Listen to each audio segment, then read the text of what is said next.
Assalamualaikum warahmatullahi wabarakatuh. Pada kesempatan kali ini, kami dari kelompok 8 Psikologi Perkembangan akan mempresentasikan materi tentang pembentukan kehidupan baru dengan dosen pengampu Ustadzah Nuril Mufidah MPD. Perkenalkan anggota dari kelompok kami, Muhammad Nabil Al-Ghifari, Waridatul Maulida Rumdina, Afidatul Abawaini Fitriana, dan Muhammad Hanifuddin. Pembentukan kehidupan baru. Pembentukan kehidupan baru manusia memiliki beberapa fase. Di antaranya, fase pembuahan. Fase pembuahan adalah fase bersatunya sel seks pria yang disebut dengan spermatozoa dengan sel wanita yang disebut dengan ovarium atau ovum. Masing-masing sel mengandung 23 kromosom yang berpasangan. Adapun yang tidak berpasangan, bila sel telur bersatu dengan sel sperma yang mengandung kromosom X, maka akan terjadi anak perempuan. Bila sel telur bersatu dengan sel sperma yang mengandung kromosom Y, maka akan menghasilkan anak laki-laki. Perbedaan alat reproduksi wanita dan pria. Normalnya, wanita hanya memproduksi satu sel telur setiap bulannya, sedangkan pria dapat memproduksi sel sperma terus-menerus dalam jumlah besar. Rata-rata setiap pengeluaran air mani mengandung 100-200 juta sperma.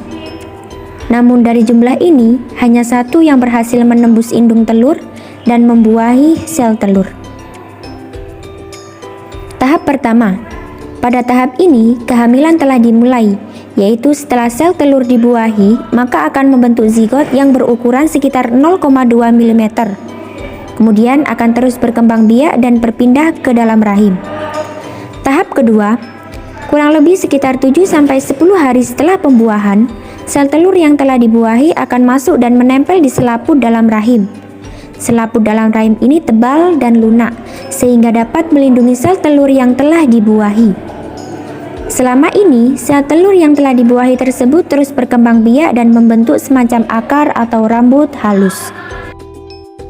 B. Pengaruh faktor bawaan dan lingkungan.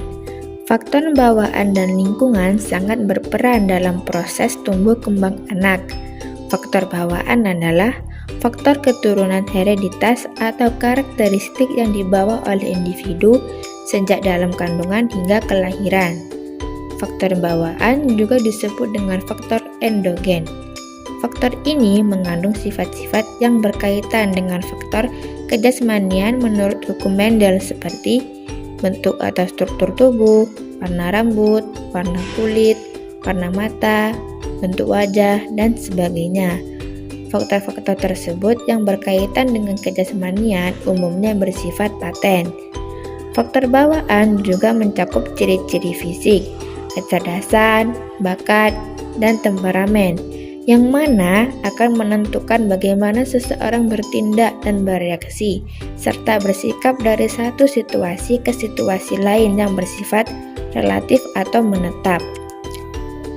Menurut Hippocrates dan Galenus, tipe temperamen manusia yaitu sanguinikus, phlegmaticus, cholerikus, dan melancholikus. Begitupun juga faktor lingkungan dalam perkembangan anak bertujuan memaksimalkan potensi yang dimiliki anak baik dari faktor biologis, kognitif, maupun faktor psikososial, juga meminimalkan hal-hal yang berbau negatif. Lingkungan sosial merupakan lingkungan masyarakat, di mana dalam lingkungan ini terdapat interaksi individu satu dengan individu lain. Keadaan masyarakat pun akan memberikan pengaruh tertentu terhadap perkembangan individu. Jika anak berada di lingkungan yang baik, maka akan baik juga perkembangannya. Sebaliknya, jika di lingkungan tersebut buruk, seperti pergaulan yang kurang bagus, maka akan berpengaruh juga dalam proses perkembangan anak.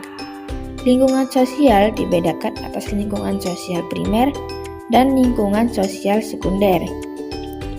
Lingkungan sosial primer yaitu interaksi hubungan antara anggota yang bersifat erat, sedangkan lingkungan sosial sekunder yaitu interaksi antar anggota yang agak longgar atau tidak saling mengenal.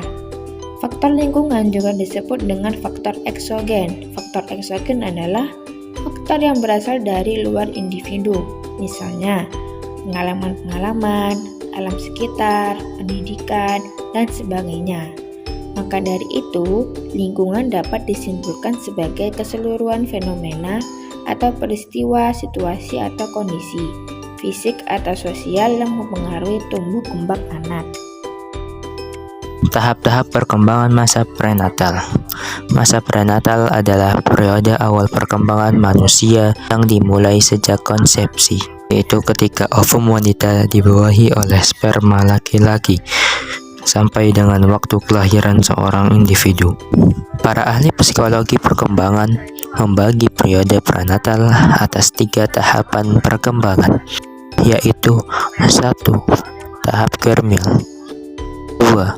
Tahap embrionik, 3. Tahap janin. Berikut akan dijelaskan mengenai masing-masing tahapan tersebut. Yang pertama, tahap germinal. Tahap germinal ini terdapat beberapa fase. Yang pertama adalah pembuahan. Pembuahan ini berlangsung selama 2 minggu pertama. Kemudian setelah pembuangan berubah menjadi zigot. Kemudian berubah menjadi blastokis. Blastokis ini mempunyai beberapa lapisan. Yang pertama adalah lapisan atas yang akan tumbuh gigi, kuku, dan lain-lain. Kemudian lapisan tengah yang akan tumbuh otot, tulang, dan lain-lain. Kemudian lapisan bawah yang akan tumbuh hati, pankreas, dan lain-lain. Kemudian berkembang lagi menjadi embrio. Kemudian masuk ke tahap embrionik. Tahap embrionik ini memiliki beberapa fase. Fase embrio ini bermula dari 2 sampai 8 minggu. Kemudian setelah embrio berkembang menjadi janin. Tahap janin. Tahap janin ini memiliki beberapa fase juga.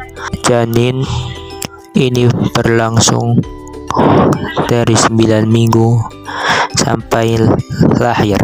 Kemudian setelah janin berkembang menjadi sel-sel tulang. Adapun faktor-faktor yang mempengaruhi perkembangan prenatal adalah kesehatan ibu. Penyakit yang diderita ibu hamil dapat mempengaruhi perkembangan masa prenatal.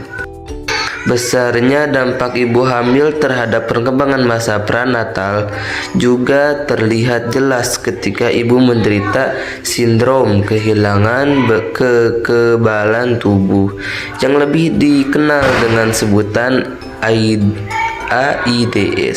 Nah gitu. 2. Gizi ibu. Faktor lain yang cukup berpengaruh terhadap perkembangan pada masa prenatal adalah gizi ibu.